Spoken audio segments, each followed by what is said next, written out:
Aloha and good morning, good afternoon, and good evening.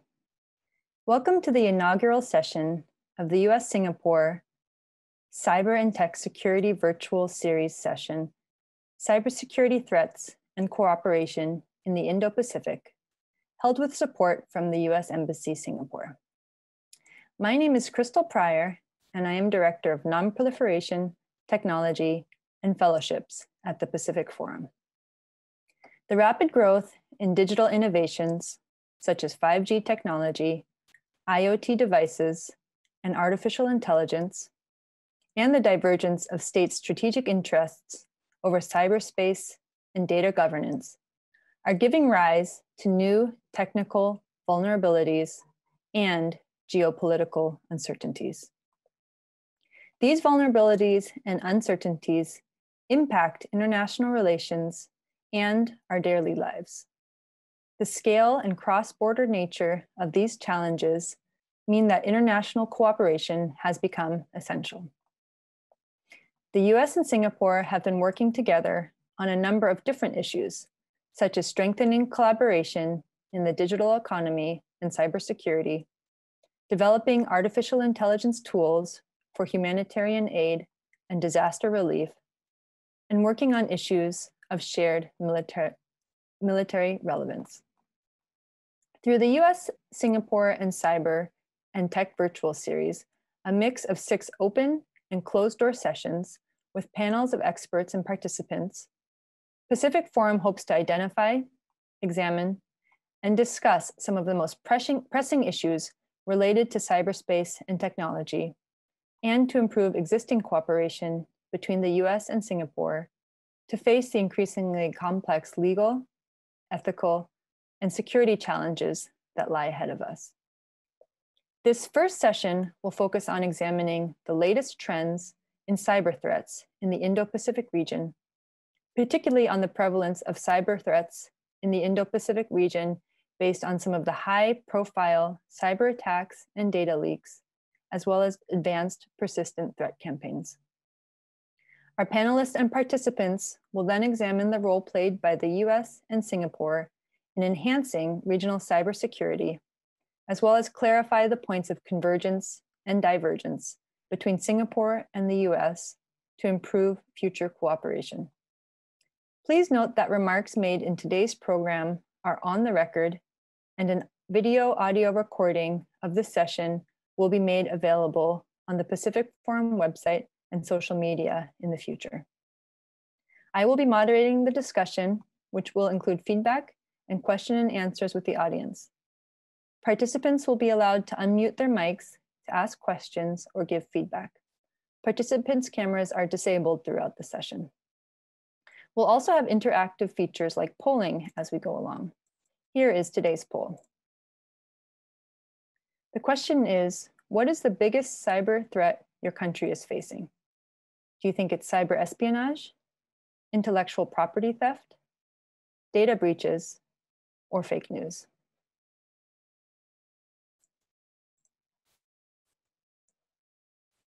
While I'm waiting for you to respond to the poll, I'll note that we also have a survey we would like you to complete after the event concludes. Please find the link to the survey in the chat box now. Just waiting for a few more votes to come in. I have about 76% responding. Okay, now we're above 80%. So let me end the poll and share the results with you. So by a narrow margin, data breaches is actually the #1 cyber threat perceived, followed by fake news, cyber espionage, and then intellectual property theft. So thank you for sharing your answers to that poll. We'll head straight into today's session. We'll do 2 presentations together, followed by question and answers and discussion. This is a friendly reminder for the speakers to please keep your presentations to 15 minutes so we can have ample time for questions and discussion. This session is 1.5 hours total. Note that participants, you may raise your hand or submit questions in the Q&A box as you have them during the presentations. In other words, you don't need to save them all until the end. Today's presenters for cybersecurity threats and cooperation in the Indo-Pacific are Benjamin Ang, Senior Fellow, Center of Excellence for National Security at RSIS, and Cristin Flynn Goodwin, Assistant General Counsel for Cybersecurity and Digital Trust at Microsoft. Benjamin Ang is Senior Fellow in the Center of Excellence for National Security, or CENS, at RSIS. He leads the Cyber and Homeland Defense Program of CENS, which explores policy issues around the cyber domain, international cyber norms, cyber threats and conflict, strategic communications and disinformation, law enforcement technology and cybercrime, smart city cyber issues, and national securities in disruptive technology. Ben graduated from law school at the National University of Singapore and has an MBA and Master's of Science in Management Information Systems from Boston University. He's qualified as an advocate and solicitor of the Supreme Court of Singapore, and he was a certified Novell Network Administrator. Ben, you now have the floor. Thank you, Crystal. And I'm sharing my slides at the moment, and I will keep to 15 minutes, after which you do feel free to pull the plug on me. I'd like to thank Pacific Forum, Crystal, for inviting me to speak on cyber threats and cooperation in the Indo-Pacific. And I'm going to be speaking from our research as well as some experiences in conducting capacity building training in the region by myself and by my team. These slides are available on my Twitter profile. It's a shameless plug for you to follow me on Twitter at Benjamin Ang, and I'll show my Twitter handle again at the end. The 4 headings that Crystal shared earlier are these, and I'll be going through them. This is my outline for the day. So I'd like to talk first about high-profile cyber attacks and data leaks and APTs in Asia, and more specifically ASEAN, which is the 10-member state region of which Singapore is one. Of course, we have to start with our own major breach in Singapore, which occurred in 2018, where 1.5 million patients' non-medical personal data was stolen, including our Prime Minister's data. And after investigation by our Cybersecurity agency, it was announced by the chief executive of the Cybersecurity agency that this was a deliberate, targeted, and well-planned cyber attack. It was not the work of casual hackers or criminal gangs, and we are not able to reveal more because of operational security reasons. And of course, all the cybersecurity companies in the private sector have attributed this to an APT that's a nation state, but no nation state has been named. And again, you see that for operational security reasons, we have not named who the attacker could be. But it's pretty much considered to be an APT. The committee of inquiry was convened on this, took 22 days, lots of witnesses, written submissions, and a 454-page report, which is gripping reading. By all means, contact me if you want a copy of the report. It's also very useful and instructive on how breaches like this happen. And I'm not saying that every breach that's happening in Asia is like this, but it does show a particular interesting aspect. You see, the breach was actually detected by IT staff. I'm skipping through 454 pages of report and all the technical parts to come down to a very, very basic issue. When the intruder went in, and this is just artist rendition, I don't think the intruder is actually wearing a blue shirt. Somebody in the IT staff noticed it and reported to their manager. Now, the correct procedure was to escalate this to higher management so that they could basically take full action.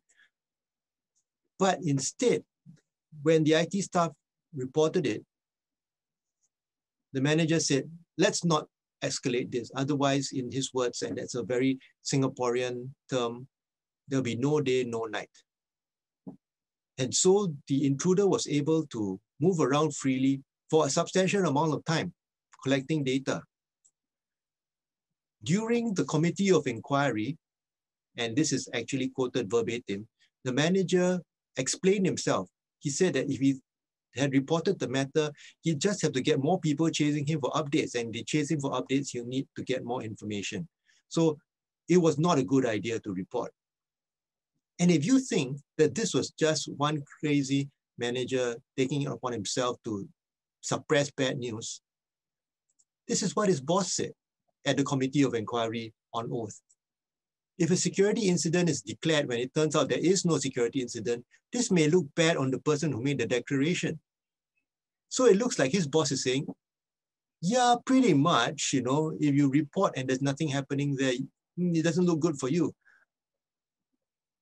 There are certain organizational culture problems then that lead to something like this. Is it a problem that's only in Asia? I don't know. But it's definitely, when it comes to questions of face and questions of keeping your head down, this might be something that we need to look into.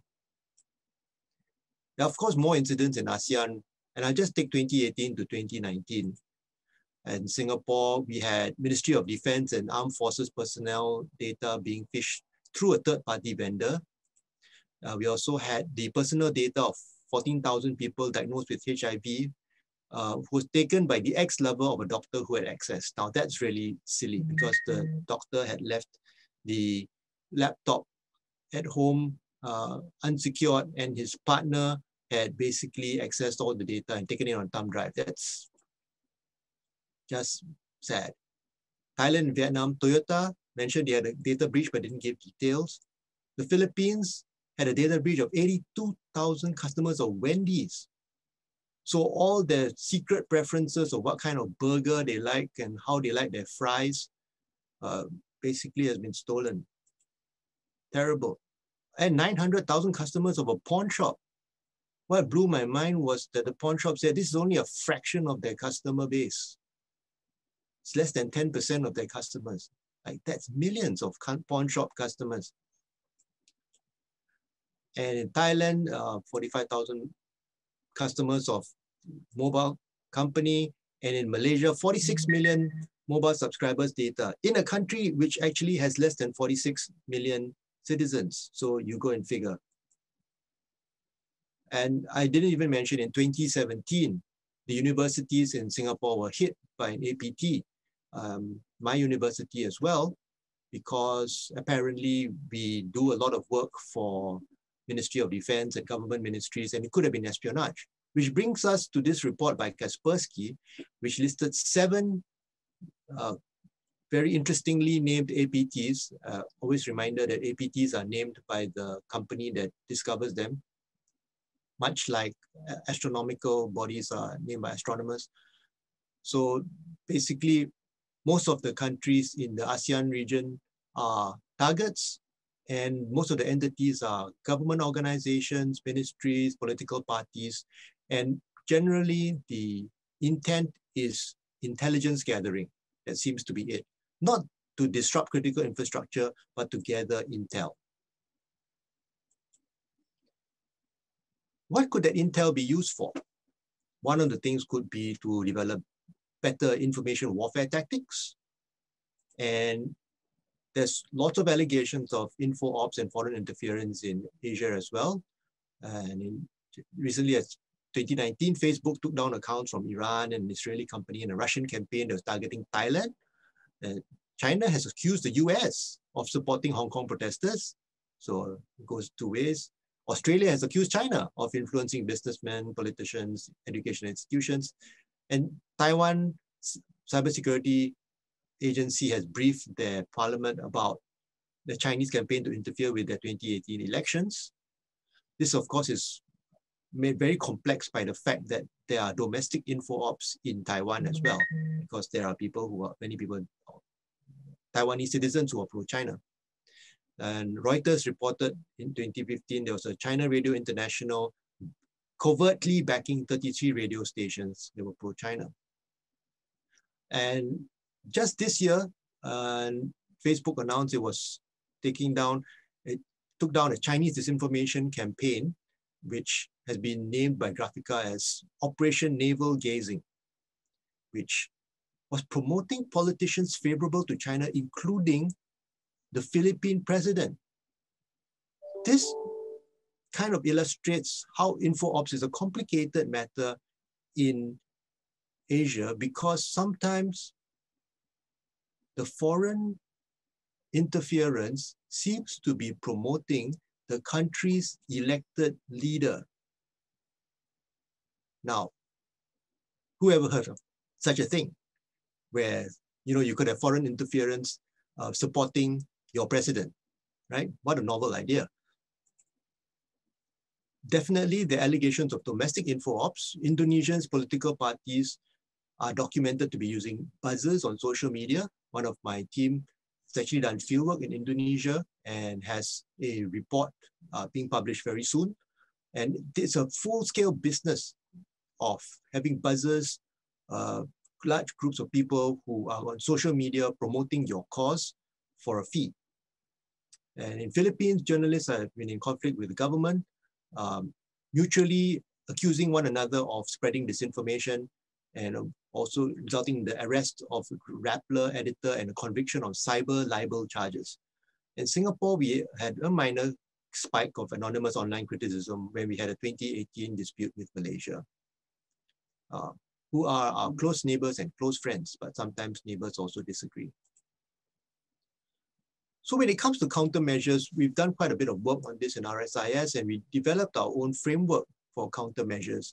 The understanding the adversary's objectives is important, the geopolitics of it, and then assessing our own vulnerabilities so that we can then, number 3, set clear goals for the countermeasures, what we want to achieve. Because sometimes if you just want to, for example, debunk a disinformation, you end up drawing more attention to it. Number 4 is setting up a task force for strategic response, because it has to be coordinated. Otherwise, you end up with one part of government contradicting another, which is also bad. And number 5, countering specific tactics where needed. So we've actually published this, and you can get the link to the publication from me later. So some of the countermeasures and concerns in our region have been, restricting foreign funding of political parties. Yes, it's something that you want to try and avoid the foreign interference. But the question has been, are you then trying to suppress criticism when you have an NGO or educational institution, and then you try and restrict their funding? Because a lot of NGOs are international, and some educational institutions have a lot of links and MOUs with foreign countries. So how do we define it carefully so that we don't end up just suppressing critical thought? The second one is education on critical thinking. But this is a real challenge when many of our nations have large mobile-only populations. Then when a mobile-only population tends to process data and information very differently from the rest of us who are using full-scale computers, because you only see everything on a small screen. In some countries, we're only seeing everything on Facebook, because Facebook is the only way to get to the internet. That's a totally different world from what we're used to. Legislation, of course, is a very powerful tool, but then we get accused of suppressing criticism as well. Fact checkers are used in many places in the world, but then they also get accused of not being independent. Who's funding them? And then for self-policing by tech platforms, a lot of countries in Asia complain that not enough is being done. And whose standards are they going to follow? When a social media company says, oh, this meets our community standards or not community standards, the question is, where's that community? Is it in Silicon Valley? What about our Asian communities? So Singapore's been trying to do work. We've got bilateral MOUs. We built capacity in ASEAN with a Cyber Capacity Fund. And why we do that is because ASEAN needs cyberspace, but member states have different levels of cyber maturity. So you can read these 2 reports from ASPI and EU Cyber Direct on cyber maturity. And we're trying to build an ASEAN Smart City Network, but that's going to be vulnerable. The good news is that the ASEAN ministers have agreed on the value of practical norms of cybersecurity and supporting development, and basically given Singapore the task of developing a mechanism. And this year, they announced that Singapore and the UN will draw up a checklist of steps to implement cyber norms, including legal frameworks, and ASEAN will share its knowledge. So there are many opportunities for capacity building programs in ASEAN. And since we are here with the Pacific Forum, I'll highlight the US-Singapore third country training program for ASEAN and confidence building measures. And the last point I'll have for today, as I run out of time, is convergence and divergence between Singapore and the US. A convergence I see is that we have commitments to rules-based world order in cyberspace. Singapore is actively involved in the UN group of governmental experts and the UN open-ended working group. And we want to be good citizens in cyberspace and help that along. And I believe that's the objective of the US as well. We also have bilateral memorandum of understanding with the US for cooperation in cybersecurity. And the US is a top 5 trading partner for Singapore. Now, there is divergence. I can't say there isn't. There's been no US ambassador in Singapore since 2017. There's been no top-level US participation in the ASEAN summit since 2017. Bilateral trade between China and Singapore is $100 billion US, and China is Singapore's top trading partner. And that's my alarm telling me that I have basically reached 15 minutes. So the last thing is that definitions of cyber may also be different between ASEAN and the US, whether fake news should actually be part of cyber or not. But I'm hoping that the areas of convergence are more important than divergence, and that we'll be able to cooperate in order to build cyber stability and security in the region. Thank you. Thanks very much, Ben, and appreciate you staying on time as well. And as Ben noted, those slides will be available from his Twitter account, so feel free to access them there if you'd like to see them afterwards. Next, I'll introduce our next speaker, who is Cristin Flynn Goodwin. She's the Assistant General Counsel for Cybersecurity and Digital Trust at Microsoft. She's been Microsoft's lead counsel for the Microsoft Security Response Center, MSRC, and since 2015 has specialized in adversary incidents, helping protect over 1 billion customers around the world. She also provides counsel to the Microsoft Threat Intelligence Center on operational issues. She advises on a range of cybersecurity and cybercrime policy issues and provides legal counsel to Microsoft's government security program, which provides governments with a structured legal means to access source code and affirm there are no backdoors in Microsoft products or services, as well as to share information about threats and vulnerabilities. Cristin Flynn Goodwin, if you would. And thank you very much. And the reason why I do all of that is because I truly love cybersecurity. I'm absolutely thrilled to be able to be here with you. I'm also speaking to you live from just outside Seattle, where we're in the middle of a driving hailstorm.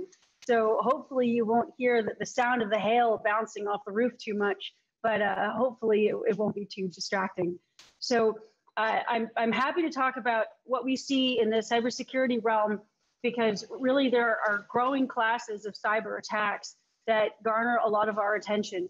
Cyber criminals are obviously the biggest category of threats that we see, but nation states are really at the top of the pyramid. The tactics, the techniques, and the processes that they develop become the capabilities that then are used by cyber criminals, hacktivists, and opportunistic insiders. And so it's really essential that we as Microsoft pay attention to what nation states are doing, because it's those capabilities and those skills that if we are able to combat them, we can help protect our customers at scale. Before we turn too deeply into nation states on the offense, I did want to pull on the quiz question that everybody got. What was the biggest cyber threat that a nation is facing? I actually don't think that it's data breaches or fake news or cyber espionage. I actually think that it's cyber hygiene, because one of the things that nation states and cyber criminals, but nation states are very, very good at is exploiting what's already there. 99% of the time when a computer is compromised, a patch was available, but it wasn't installed. And so as we think about all of the advances we need to be making around cybersecurity, it really comes down to diet and exercise. And so as we think about what is the greatest cyber threat facing our nation, patching, multi-factor authentication, the basics of security really are something we cannot lose as a part of that conversation. And so as we think about nation states and how they work, they are advanced enough that they have a range of attack tools, and they can tailor those attack tools depending upon the target that they're pursuing and the objectives that they seek. And so we can see password sprays, social engineering, phishing, spoofing, all of the tactics that are listed here are things that we routinely see in cyber attacks. And so being aware of all of these capabilities is important, because we need to be looking at how do we prevent them, or look for ways that nation states are iterating on these concepts to spot new attacks as they come. And really they're coming from what we call affectionately the big four, but these are the four predominant nation state attackers. Russia is comfortable with attack tactics that are quite visible, and they're rather prolific in their volume. China is extremely skilled at tailoring attacks to particular victim sets. They're global in focus and comfortable using very advanced tooling that helps them meet their objectives. Iran has become extremely prolific in the past year, also targeting a lot of big objectives. Most recently, we talked about attacks that Iran and a threat actor we call Phosphorus had used against attendees of international conferences. And you can see that on our Microsoft on the Issues blog. And lastly, North Korea, also a very active attacker. And we've seen them leverage COVID in their attacks of recent, targeting government officials and government agencies, and commonly using social engineering platforms. And so we're watching nation state activity to try to figure out how to protect our customers. Looking at the volume of nation states, we've been actively tracking nation state notifications since about August of 2018. And in that time frame, we've done about 13,000 nation state notifications to customers that are either targeted by a nation state actor or compromised. As of this morning, I checked, we had over 9,000 enterprises and about 1,500 consumer accounts that have been compromised or targeted in that time. And we'll talk a little bit more about this as we go, but overwhelmingly, nation state actors are not attacking critical infrastructures worldwide. And we'll break that down in a little bit. You know, while we see attacks from 7 countries, it's significantly the big four, as we talked about, and Russia far and away the most active attacker by volume at this point in time. So Microsoft recently published a digital defense report. It has 4 main areas of focus: cybercrime, nation state threats, security in the remote workforce, and mitigations, or what we call actionable learnings. And I highly commend it to you. I wanted to talk a little bit about the nation state section, as that's the one that I'm most intimately involved with from the point of its creation. And so in the report, you get a glimpse of some of the actors and that we're tracking: holmium, mercury, and phosphorus in Iran, a group that we're tracking out of China. Barium most recently was involved in a United States Department of Justice case in early September that also had a disruption associated with it. So that was a pretty newsworthy event.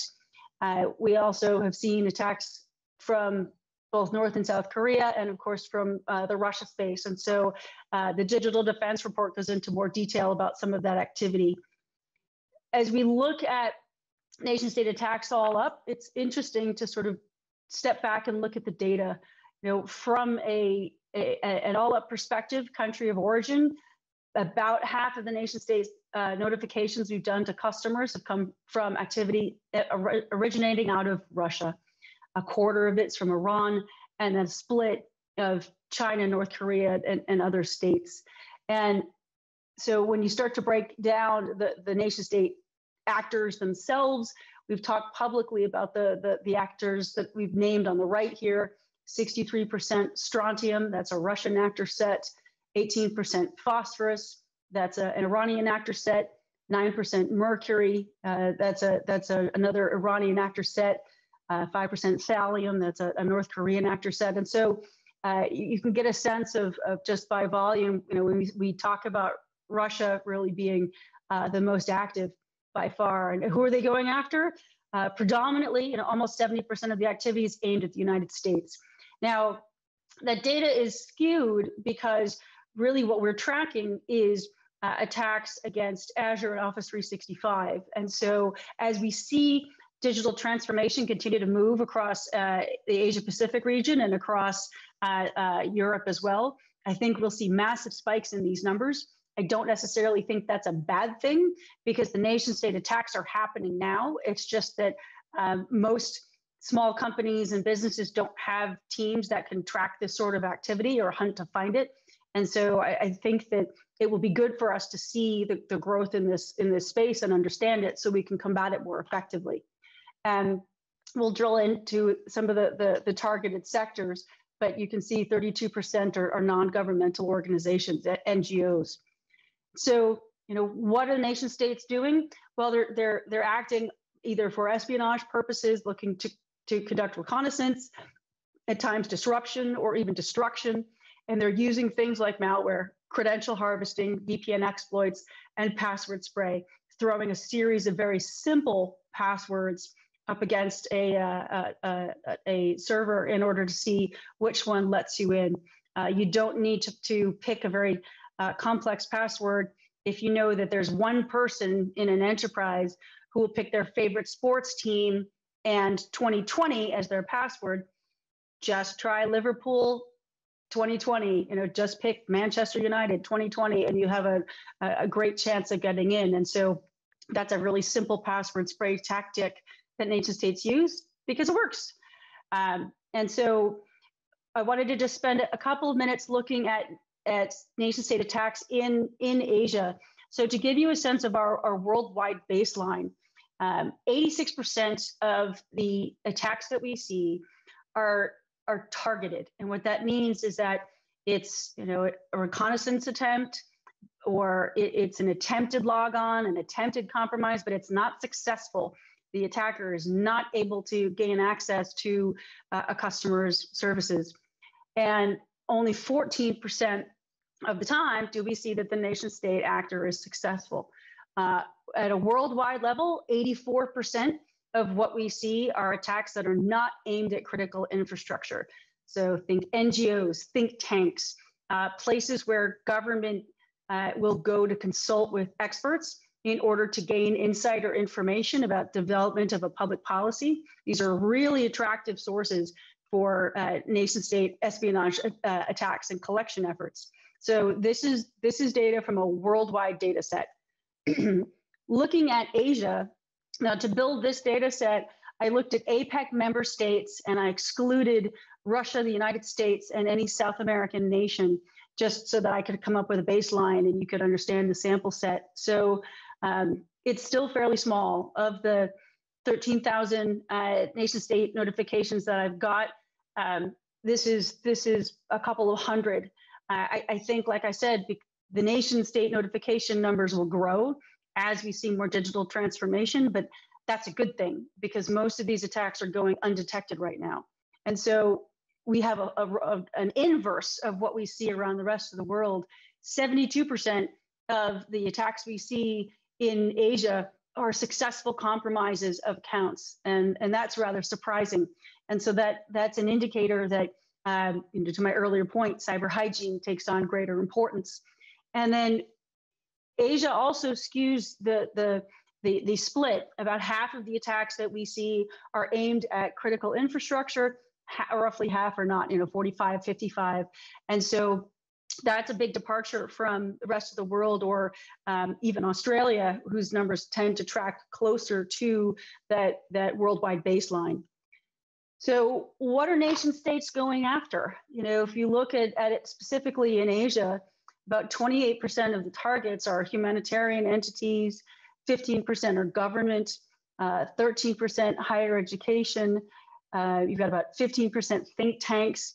And this does track along with some of the worldwide trends, that you see nation state attackers are going after information that they can action back in their home country. And so that's, I think, just an interesting slice of what is interesting to the attacker. So what are we looking at on the horizon? You know, one of the big challenges that we're always focused on is that cybersecurity has a recycling problem. The cyber weapons that nation states develop today to launch the attacks that we're talking about then become the criminal tools of tomorrow. So we're trying to think about, how do we disrupt that supply chain? How do we engage in disruption of nation state attacks or stop them before they are able to spread, and take those new tactics off the table? And that's a constant arms race for us. And so how we get the world to think differently about this cyber hygiene and cyber recycling problem is something that we think is it's a future challenge for all of us. We are also very focused on cybercrime growth, because cyber criminals are developing some of the refined skill sets and now resources of a nation state. And you know, that's an extremely concerning area, particularly as it relates to ransomware. So as we think about, you know, emerging trends and the blurred line between governments and other actors, we think that ransomware will have to become a global priority. That right now we tend to see victims not wanting to share information about how they were attacked or why, and we think that it'll be important for us to come up with new technical and practical ways to be able to address ransomware and stop it before it continues to knock out hospitals and other essential infrastructures, particularly right now. Artificial intelligence and machine learning is absolutely on our horizon. As we develop protections at machine speed, we also know that attackers will figure out how to exploit at machine speed. And so that will give rise to a new class of attacks that we haven't, as a society, figured out how to deal with, and that will be important. IoT devices, you know, I'd like to say that this is an emerging fancy threat, but it's really quite a basic one. When you have a default password or an unpatched device, that's low-hanging fruit to a nation-state actor, and they know how to exploit that. And as we continue to add more and more devices to our world's collective infrastructure, that creates more access points and opportunities for governments. And then private sector offensive actors. This is an important point because these are entities that are able to create tools and technologies that can harm customers at scale.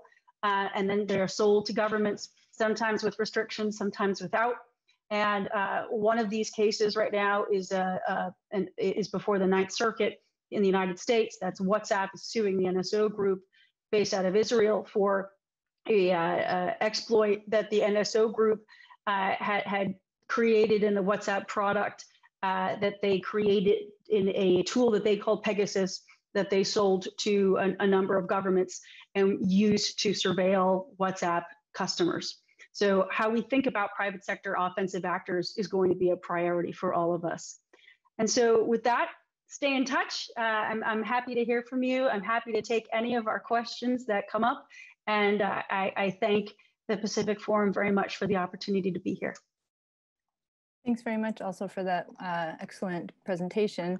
So just to summarize some of the points that I thought were interesting that emerged out of those two presentations is how we think about mobile-only populations, ones that might access the internet exclusively through Facebook, for example, and then who polices that sort of access to the internet or sort of the content that's on there. I think also the potential points of divergence between the US and Singapore. Obviously, we share a lot of common interests, but we have some perhaps discrepancies on particular topics that I think would be interesting to talk more about. I think in both presentations, the point came through clearly that a lot of these attacks are not necessarily against critical infrastructure, although the Microsoft data shows that at least within Asia, it's slightly more heavily weighted towards critical infrastructure. But really the purpose or point of a lot of these attacks is to glean information that's actionable. And I think that this sort of can affect how we think about cybersecurity more broadly. The importance of cyber hygiene came through very clearly in Cristin's presentation, and the idea that ransomware really needs to be a global priority moving forward. And I think the general point, the point was well taken that it's nation state actors that are perpetrating some of the more serious cyber attacks, but at the same time, there will probably increasingly be, due to technology developments such as AI, this blurring of lines between the capabilities of government and non-state actors. So I'm sure there's many questions and comments from the audience, and we have about 45 to 50 minutes left for questions and discussion. So we'd like to have a wide-ranging discussion if possible. You have two options for asking questions or making comments. One is to raise your hand using your webinar controls. This is accessible from the participants tab. And the other is to open the Q&A window. And to ask a question through this, you just type your question into the Q&A box and click send. If you do raise your hand to ask your question verbally, the host will enable your microphone and ask you to unmute yourself. So please be ready to unmute yourself if you do raise your hand. But as we're waiting for questions, we already have a couple in, but let me just ask one of the speakers, and then we can sort of organize the other questions that we received. So my question to both of you is, given that the US and Singapore have obviously different types of strengths and capabilities within cybersecurity, how can the US and Singapore really strengthen their cooperation with regards to nation state actors? So Ben, if you want to start. I'd start with a lot of cyber threat information sharing. Definitely that's something that's, I'm sure, happening already, but more it can happen, not just at the governmental level, but also encouraged at the corporate level, at many levels. That's going to help a lot because, of course, the US sees a lot of these kind of attacks, and the more information you can share with us and with our region. It's going to be, of course, that's not easy because threat information sharing is a very sensitive issue, and sometimes things are classified. And then, of course, in our region, we have varying degrees among the member states of friendliness to the US. So that's another issue that has to be considered. But I think I'd start with threat information sharing and capacity building. If the US continues to help to support capacity building in this region, that will really help. Thanks for that. And Cristin? I think I'd add to that I would love to see a growth in the capability of computer emergency response teams, so government certs, really getting stronger on helping from a community perspective. You know, as I had said, many cyber attacks, a patch is already available. And so there's a real opportunity to drive that holistic health approach in a country and take a lot of the low-hanging fruit off the table. So if there's an ability to focus with small or medium-sized enterprises, or for example, you know, if we see most attacks from nation states are going after think tanks, these tend to be very small entities that aren't well equipped to have strong cybersecurity practices. So thinking differently about what's critical to government and helping these other firms that have assets of importance, getting governments to think a little differently about that, I think will help reduce the attack surface, if you will, if you're thinking about, you know, the opportunities that a nation state can pursue. So I think that would be a really important thing to start. I think secondarily, particularly in Singapore, there's a high degree of technical competence that I think if the United States and Singapore were to identify 2 or 3 really challenging technical problems, like unique solutions to address ransomware, that's where I think you can see some technical excellence in trying to come up with unique and novel solutions. And so the ability to use that creativity of academia, of government, and try to bring some communities together on a clearly defined problem, not a range of them, but just one, I think that really gives us an opportunity for success, which then builds more success. That's great. Thank you both for those. So let me ask a couple of the questions that are in the queue. The first one, I think, is for Ben, and this is sort of on the issue of international law.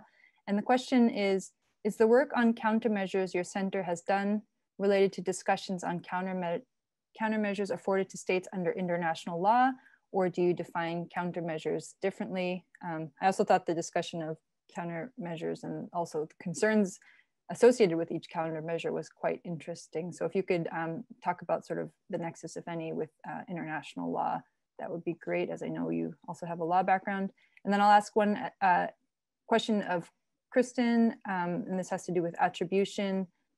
Well, actually, so two questions. One is, are there any significant attacks Microsoft has discovered that have emanated from the US or Western Europe?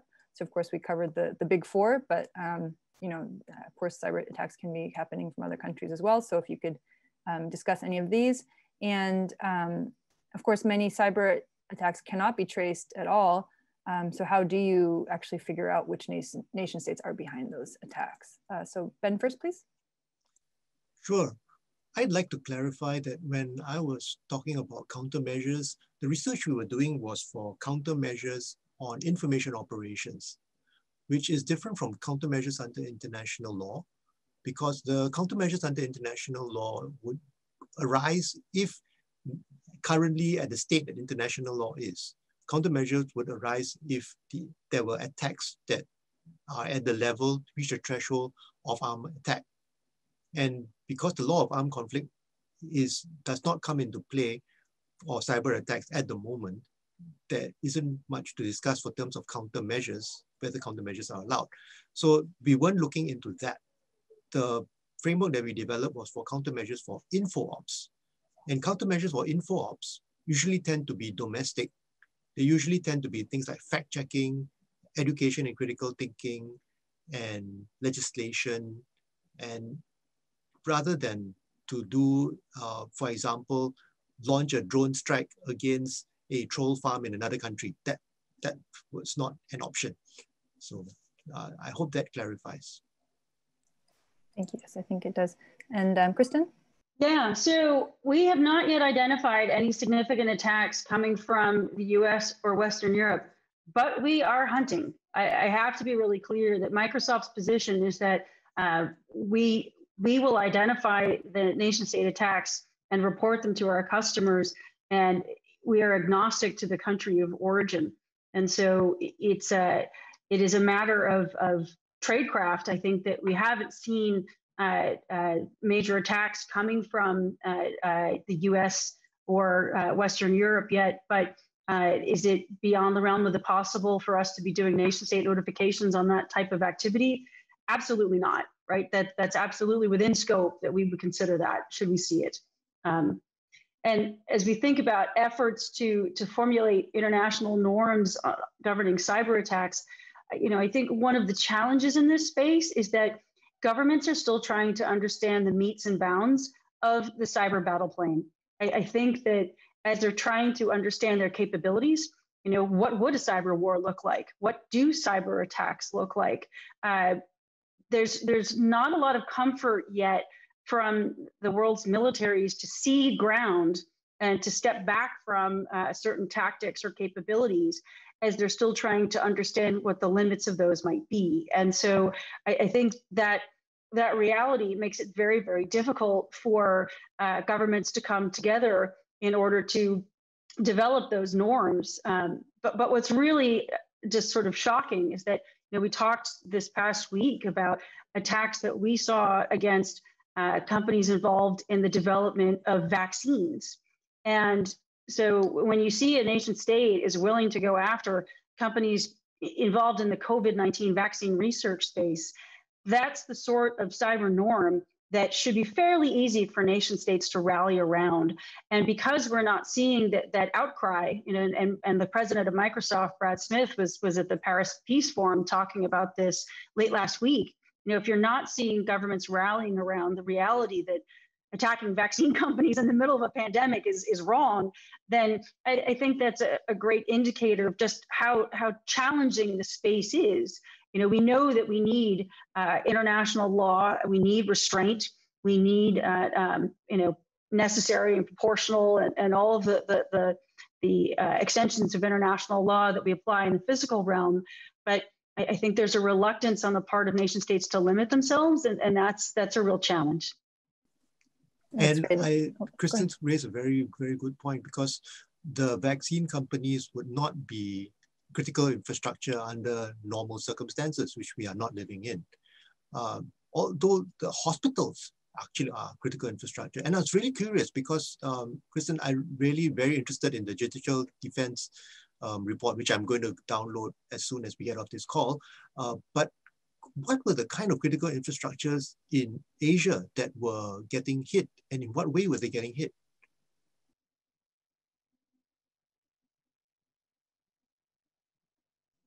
Sorry, so that's I realized I was on mute. Sorry. So that's a great question. It's a mix. You know, it's there's no clear trend like there's a targeting against transportation, or there's a target against oil and gas or manufacturing. It's really all over the place. I think if there was a pattern that I would say, there's a clustering around IT services and information technology, but not enough data to clearly say, like we have, if we look worldwide, the most attacked infrastructure is IT. And so, you know, that's where we do the most notifications outside of the non-critical infrastructure space, and then it goes down from there. The data in Asia, I think, needs to grow a bit more before we can be a bit more precise. Thank you. We actually had several questions relating to international law. So since we got on this hot topic, I'll sort of try to synthesize a little bit. But the questions have to do with the status of efforts to formulate international norms governing cyber attacks in particular. And I know this has been a struggle in the UN and other fora. Are we getting any closer to efforts to form a global or regional consensus on what constitutes an act of war in cyberspace? Related question is the prospects of for the international community to formulate a legal framework to support the attribution process to investigate cyber attacks. And then finally, shouldn't international cyber law be developed as soon as possible and a non-aggression treaty be made? Or should cyber armies be further enlarged, as in the classical security mechanism, and should the states protect their cyber borders? So let's reverse the order, and we'll go to Cristin first, and then Ben on the sort of general topic of where we are in terms of international norms and international law with regards to cyber attacks. Oh, this is fun. And I didn't fully answer the question about attribution before. And so since it's come up again, I'll be sure to address that. So how do we know a particular nation state is an actor? It's because nation states cyber actors, when we talk about them notionally, strontium, phosphorus, gallium, it sounds like they're these abstract concepts. But at the end of the day, they're people, and fairly small groups of people.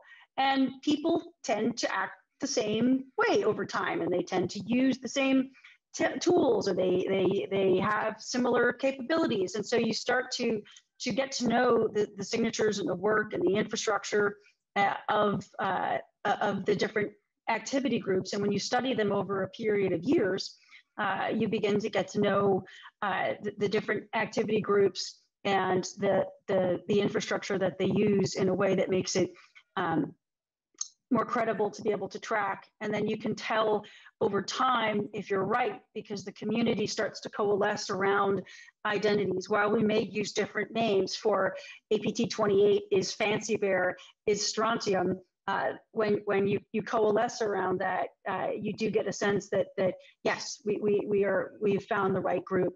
Now, should there be more to do around attribution in cyberspace? You know, it's a really tricky space. It's very hard to attribute. And the best attributions are the ones that are done by governments, because they have legal authorities that companies just don't have. And so when you look at, for example, the Department of Justice indictment of, I believe it was 5 Chinese nationals, and I think it was 2 from Malaysia in the recent barium indictment, that's attribution, right? That is a very clear articulation that those individuals were associated with this nation state actor conducting these acts. And governments are far better positioned than private sector to do that. And so I think as attribution evolves, the doctrine of state responsibility and the Nicaragua case have some nice history of how we think about attribution of internationally wrongful acts from a cybersecurity, from a security perspective, or from an international law perspective. How that gets extended to cyber, I think that's a really unique and novel question of international law that, at some point may come before the ICJ, and probably should. But how international law will accept that when it is so hard to know what burden of proof you need to meet to identify the individual whose fingers were on the keyboard at that time, that's going to be a very long road. So I think that's quite a challenge, and I'll pause there because I'm sure Ben has some comments too. Yeah, Ben, please feel free to build on that or Cristin, that was a great comment that the governments are in the best place, because what we hear so much from governments is that they want the private sector to do the attribution. And they say, yeah, the private sector should get along, get together, and so that we are not accused of politicizing this, and that the private sector is objective and they can give the technical information when it's not the technical information, because the data there doesn't follow your fingerprints, right? So, we know that all of these companies that provide all the hacking tools also have the tools to leave breadcrumbs to simulate. I was actually at a briefing by one of these companies, and he's saying, oh yes, and here's the part where you can decide to deposit the clue whether you're a North Korean company or attacker, or a Russian attacker, or a Chinese attacker. You just drop some code there in the language so that it looks like you've been attacked by X country. So he didn't mention whether you could drop something with maybe Boston slang or Californian twang, or maybe Midwest accent. But yeah, it's not. I really like the point, because there's so much intelligence involved that you need espionage to actually determine. You need to have something like you hack into the attacker's office and get into their webcam and watch them actually typing on the screen, which as a company, you shouldn't be doing that. But on the other hand, what's the international law governing a government hacking into another country? That mind boggles. So to come to questions like, shouldn't international cyber law be developed as soon as possible? Yes, it should. But then I remember the law of the sea took 30 years. And we can see the sea.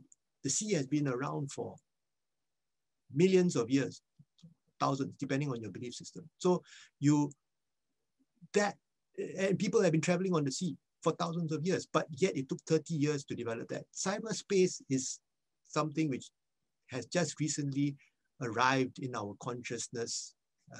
For those of us who are old enough to remember when cyberspace arrived. And it's constantly changing. Unlike the sea is pretty much the same, right? We're on an island, on Hawaii's islands. The sea pretty much has been the same for a long time. That took 30 years. Cyberspace, to do it in any short time, would be very optimistic. And looking at, let's keep our fingers crossed for what the UN is able to achieve in the next couple of months. But let's also be realistic. That it might be baby steps. And for many countries, while I've been listening to what people have been saying from smaller states are concerned because while they agree, yes, we shouldn't have critical infrastructure being attacked, there are other obligations which are like, what if an attack is emanating from my state? What are my obligations under due diligence to prevent this from happening?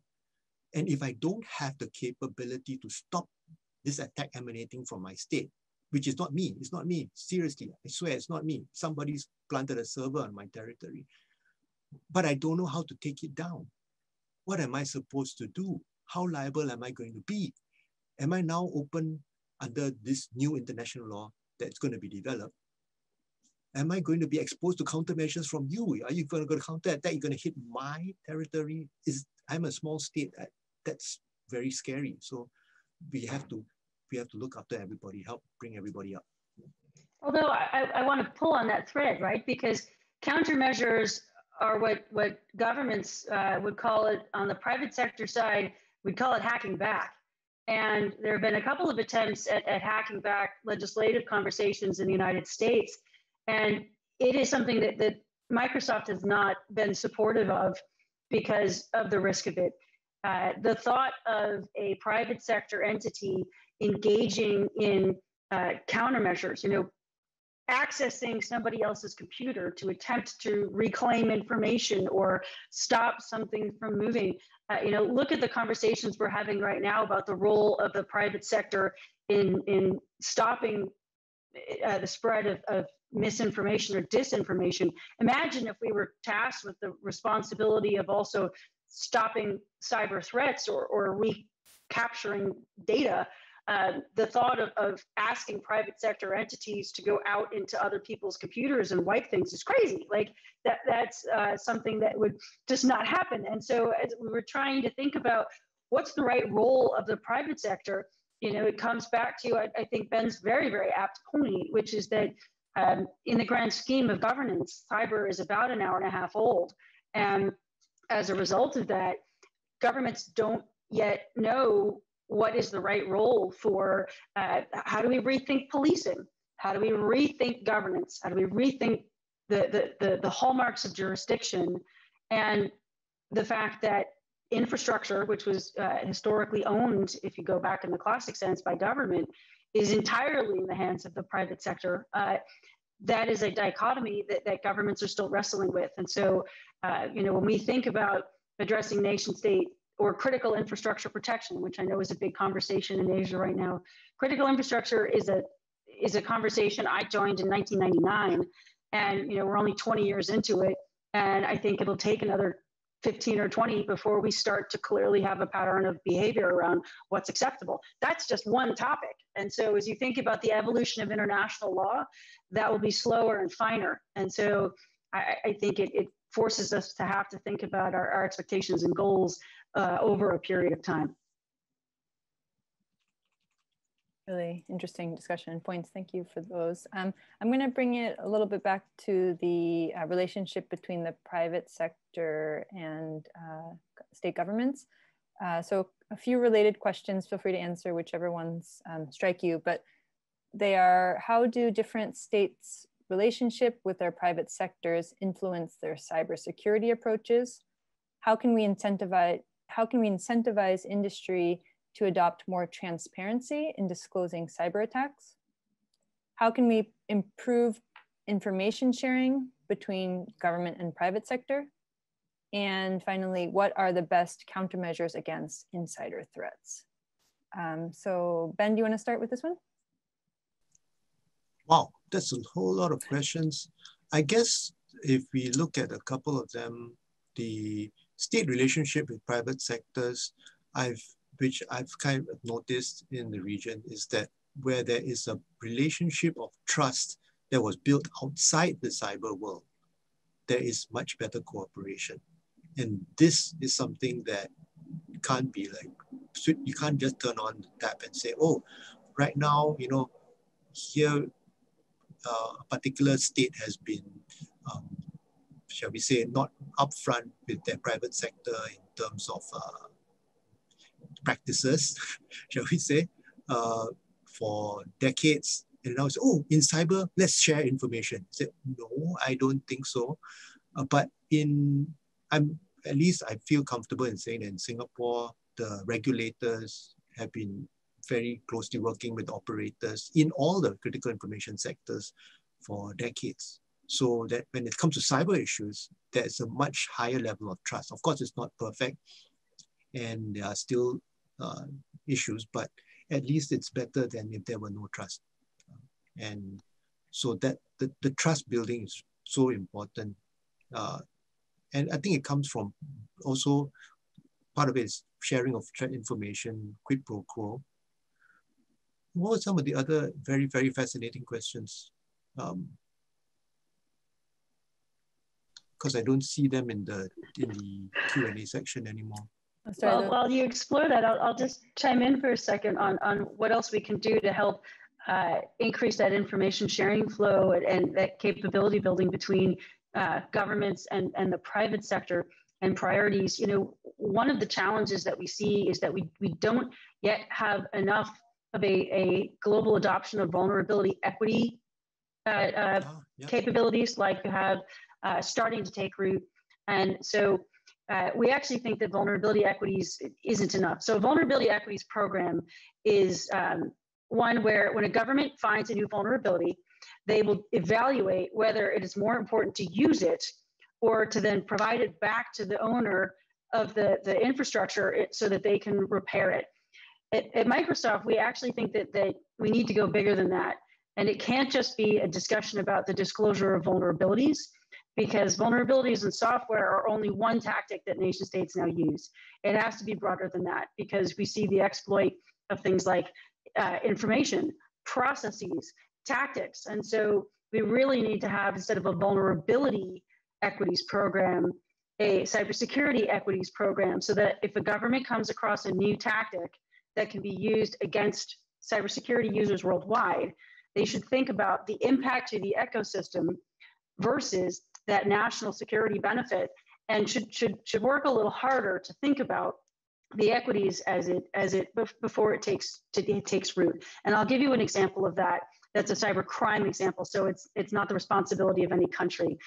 Let's assume for a moment that Conficker was a nation state cyber attack tool. We issued a patch for that.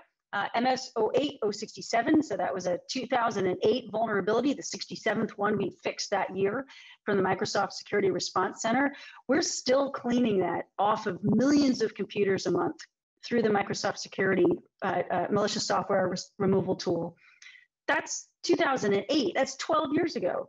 And so the life cycle of each of these things persists over time. So to end this little rant, if governments really want to work on how do you bring back more trust and priorities, it's thinking about what are you going to choose to use and exploit, or what are you going to choose to protect? Because governments have a choice there, and how they choose means that companies in any sector that gets exploited has to react to go and deal with that. And that's sort of the counterpoint to, you know, what's the evolution of international law and behavior here. And so it's an important factor to think about. Great, thank you for that. We're going to collect a couple more questions, and just for fun, I'm going to run another poll. So I had that prepared, and we talked quite a bit about the topic of critical national infrastructure. So the second poll is, do you think your country is well prepared in the face of a cyber attack against its critical national infrastructure? Of course, understanding that these may not be the subject of all attacks, but of course it's vitally important to protect this type of infrastructure. So curious to see what you all think. In the meantime, Ben, I did send in the chat those other questions if you want to take a look at them, and collecting a couple more now. We've got about 55% having voted. How can we incentivize industries to adopt more transparency in disclosing cyber attacks, improve greater information sharing, best countermeasures against insider threats? Yep. Do you have any thoughts on those as we wait on the poll results? One of the observations from the Sing Health Committee of Inquiry was that organization culture actually is very important for insider threats. It's not the only thing, but that just jumped out at us. Because organization culture also drives whether patches are going to be installed or whether patches are considered to be a hassle and don't interrupt my production server to do your little security patch. It needs to be uptime all the way. Organization culture also determines, do I report when I see something, or do I just keep quiet and hope it goes away? So to me, that's one of the aspects. It's not the only thing. I think Cristin may have actually, Microsoft may have actually much more to say on this topic, but that jumped out to me from what we saw. Great. Cristin, anything to add on that particular topic? I think Ben did a terrific job. All right, let me share the results of this poll. So 67% say their country is not well prepared. Of course, we have people participating today from US, Singapore, but also other countries in the region. Only 18% say yes, and 15% are unsure. It's kind of interesting to see. So we've got a couple more questions before we wrap up today. Let's ask, there's a specific question, probably for Cristin. How do you identify the difference between an independent hacker and a government-sponsored program? That's a great question. So typically an independent hacker is lacking the hallmarks that you see of a nation state, in that they don't, unless you've got Tony Stark and it's Iron Man, or maybe Elon Musk has a hobby we don't know about, the advanced and persistence and the resources that would be needed to build that sort of capability are lower. You're starting to see the growth of some of the financial services criminal gangs. The fin gangs are increasing their capabilities. Some other organized crime types of groups are getting up there. But it would be very hard for an individual to have the impact of a nation state at scale. Now, that's not to say that an advanced persistent teenager couldn't do damage to a particular company, right? So there could be one-off targets where an individual attacker is able to get into a target and do damage. That is absolutely on the table. And a forensics firm can come in and then find that a single hacker was able to wreak a lot of havoc. Where it becomes a challenge is that one hacker wouldn't have the resources to go after an entire sector, or to launch a campaign. Like we saw Phosphorus target over 100 individuals that were trying to go to either the Munich Security Forum or the T20 conference in Saudi Arabia. That takes resources, patience, linguists, all sorts of people in the supply chain of the attack. That's really hard for an individual. Got it. And maybe this question is for Ben, but do you have any thoughts on how cybersecurity fits into the RCEP, which was recently concluded? Not that I know of, because that's supposed to be free trade. But I think that cybersecurity companies could be able to do business in between the countries free, but I don't have any other thoughts on how it could be applicable to cybersecurity or information sharing. That's fair. Has it been incorporated into the CPTPP? So the RCEP was just signed just a few days ago, and it's the it's the hugest thing ever, the world's largest trade pact, and I think Singapore has said that we're going to be ratifying it pretty soon. So it's going to be a big deal for this region.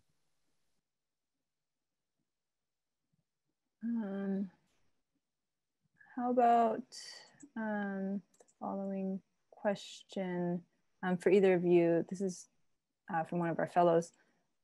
What do you think of the argument that government vulnerability disclosure would amount to unilateral disarmament by nation states, claiming they need to stockpile 0 days for national security reasons? So the argument that government vulnerability disclosure equals unilateral disarmament by nation states because they would need to stockpile 0 days for national security reasons. So for either of you, maybe Ben first. And that would come from a very different interpretation of how these things work, because unlike stockpiling a missile which stays in your silo and only you can launch it, if you are stockpiling vulnerabilities or tools or malware, it's going to sit on a server somewhere, and we already know that people who store vulnerabilities don't store them well. They leave their malware on servers that get exposed, and these are huge governments whose names I need not mention, whose malware tools were basically found and then leaked out. So that's not a great idea. And that's supposed to be from a very highly developed nation with highly skilled cyber people. So What about the rest of the world? If once you start stockpiling this stuff, basically you're creating little pockets of, it's as if you want to stockpile missiles, but you left them basically outside your gate. That's exactly what the president of Microsoft called the shadow brokers tools that were stolen that gave rise to the WannaCry attack. He called it equivalent to having a Tomahawk missile that was let loose. And so, there's a concept there of, should nation states be required, if they do store cyber vulnerabilities, as cyber weapons, should there be a higher degree of protections for these types of exploits? But I don't believe that there are stockpiles of 0 days that are just sitting around. I think if a nation state develops a 0 day, they're using it. And so that's where the question becomes, if a government is choosing to sit on vulnerabilities, as Microsoft, we think that all of those vulnerabilities should be shared with us, because every nation state is better protected when we can issue patches and make those available. Just philosophically, that's where we are. If that is a challenge, we think that there are other tactics that governments can explore, but we want to patch every vulnerability that's out there. Okay, so another question that sort of follows on to the relationship between government and industry. But so the question is, to protect their reputation and market standing, many companies who receive cyber attacks and suffer damage don't want to report them to government authorities and don't want their customers to know about the attacks. So how can governments work with companies who don't want to work with them on their cybersecurity problems? Cristin first. I think this is a canonical case of physician heal thyself. And I look at ransomware as a great example of this. You saw a wave of ransomware attacks in the United States over the past year. State and local governments were being hit, now a wave of hospitals that are being hit. One of the things that those attacks have in common is that victims don't want to talk. And as we have this culture of victim blaming, it becomes a significant challenge for victims to want to share details about how they were attacked. And as a result of that, it makes it hard for us to develop mitigations. And so, we think about a culture of punishing the vulnerabilities and those who left them open, but we also need to think about the culture of leaning into learning from those mistakes. And so how we get to a place where either private sector entities that are breached or public sector entities that are suffering some of these attacks, the victims have to start to get comfortable with sharing how they were compromised in such a way that we all have to be cognizant of the legal risk elephant that's in that room, particularly in the US. But it's really hard to get to the discussion of how, if everybody is too afraid to talk about why.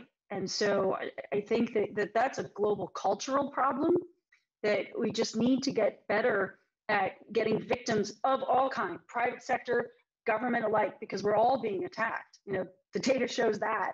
We have to get more comfortable sharing the details of how. And that's something that I think is just going to have to evolve with time. And I really agree with what Cristin has said. And I really hope that leaders take the lead, because regulators can really influence this a lot by how they respond to incidents. And also organizational leaders can also influence this a lot by how they respond. I mean, I heard of a case where a company was reporting routinely to the regulator that a malware had been found and had been isolated and there were no further infections. And the regulator was fine with it because the whole problem had been solved. So they had a good relationship. But the CEO of the company saw the report and said, wow, there's a malware, must have been a slow day. He said, let's launch a full-scale investigation. And so they spent weeks doing a full-scale investigation on this one small malware incident. And reportedly, the person who made the report said, "I will never report this again." So leaders have a role. All right, great. Well, we have one more question. I think that provides a good wrap up to this session. So this will be for both of you. What's the biggest challenge for cooperation in countering cyber threats, protecting cyber infrastructure in the ASEAN community and the Asia Pacific region, especially given the recent competition between US and China, and not only identify that challenge, but describe how that challenge might be tackled. So big question for the last one today. Ben, you want to start?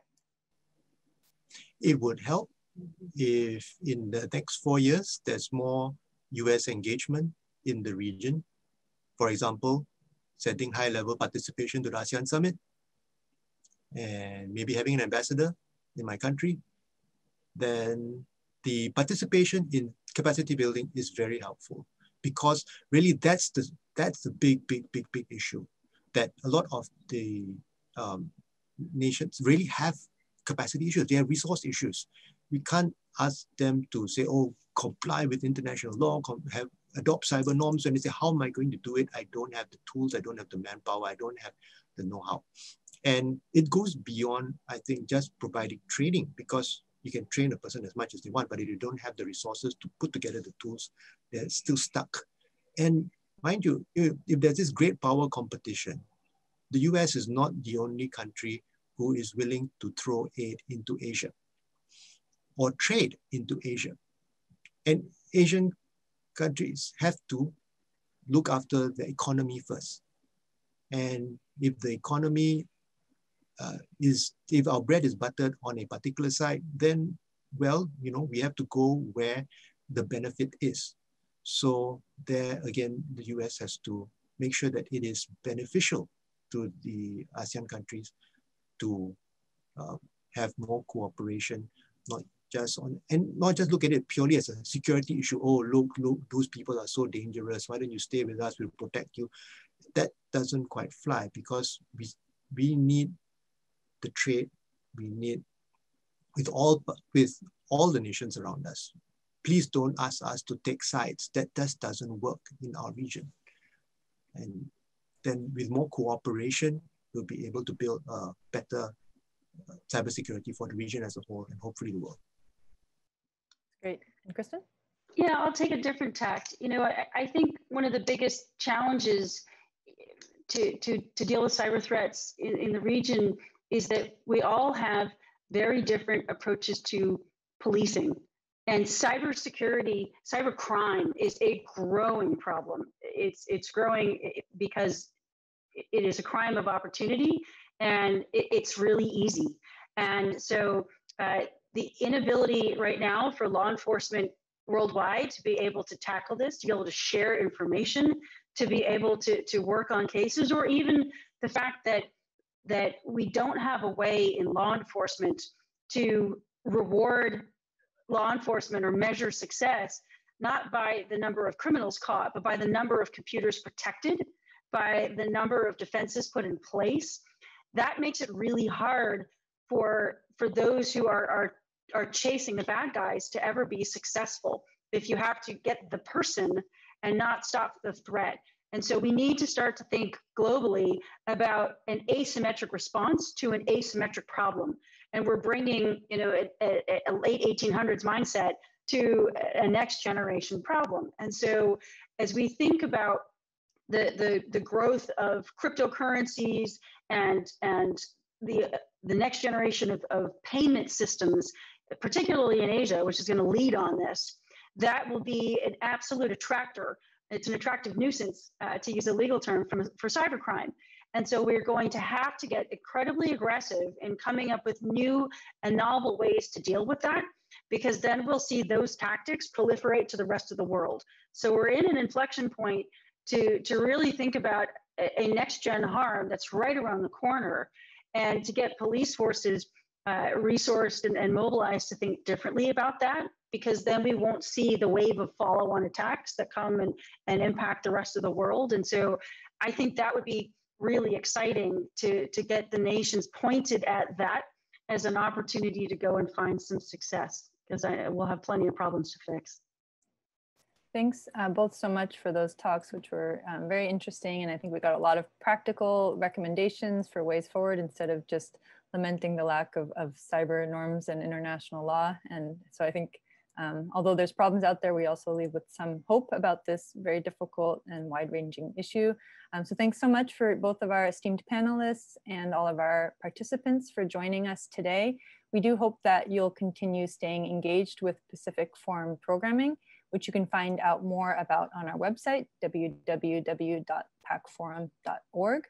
The second session of this series will be exactly 1 month from today, so December 17th US time, December 18th Singapore Asia time, featuring Alina Noor, who's Director of Political Security Affairs and Deputy Director of the Washington, D.C. office of the Asia Society Policy Institute, and Eugene Tan, who's Associate Research Fellow at the Center of Excellence of National Security at RSIS. It will cover cyber norms as well as capacity building and confidence building measures in cyberspace within the context of US-Singapore cooperation, and will be a public webinar like today's session. So you can find out more details in the link in the chat box now. And finally, I'd like to remind you of the post-event survey, which we'll share again in the chat box. We would really appreciate it if you would take 1 or 2 minutes to complete it and share your feedback, particularly as this is the first session in a series of 6. We really want them to be as engaging and productive as possible. So thank you again for everyone for joining us today. Some very late, I know, on the East Coast or even in Europe. And also to the US Embassy Singapore for making this event possible. We do hope that we'll see you at a future event. Thank you all.